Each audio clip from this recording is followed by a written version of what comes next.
Welcome to our daily devotional series, The Daily Herald. I pray that these messages will come to you as an encouragement and a reminder to be heralds of the Lord daily. God bless you. The fall, May 9. Of the fruit of the tree which is in the midst of the garden, God has said, "You shall not eat it, nor shall you touch it, lest you die." Genesis 3:3.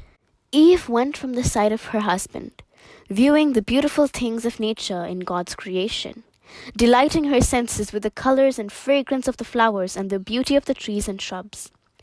She was thinking of the restriction God had placed upon them in regard to the tree of knowledge. She was pleased with the beauties and bounties which the Lord had furnished for the gratification of every want. "All these," said she, "God has given us to enjoy." Eve had wandered near the forbidden tree, and her curiosity was aroused to know how death could be concealed in the fruit of this fair tree. She was surprised to hear her queries taken up and repeated by a strange voice. "Yea, hath God said, Ye shall not eat of every tree of the garden?" Eve was not aware that she had revealed her thoughts by conversing to herself aloud. Therefore, she was greatly astonished to hear her queries repeated by a serpent. She really thought the serpent had a knowledge of her thoughts and that he must be very wise. She answered him, "We may eat of the fruit of the trees of the garden, but of the fruit of the tree which is in the midst of the garden, God hath said, Ye shall not eat of it, neither shall ye touch it, lest ye die. And the serpent said unto the woman, Ye shall not surely die.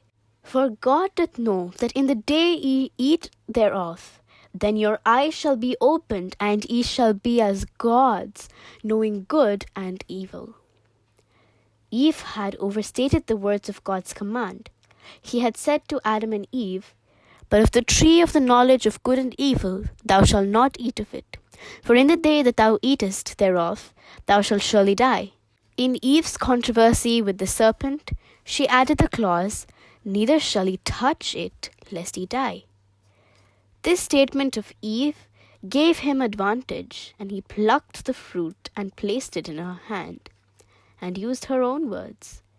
He had said, "If ye touch it, ye shall die." You see no harm comes to you from touching the fruit. Neither will you receive any harm by eating it. She ate the fruit, and realizing no immediate harm, she then plucked the fruit for herself and for her husband.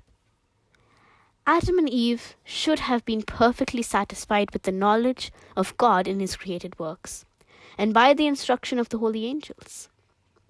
It was for their happiness to be ignorant of sin.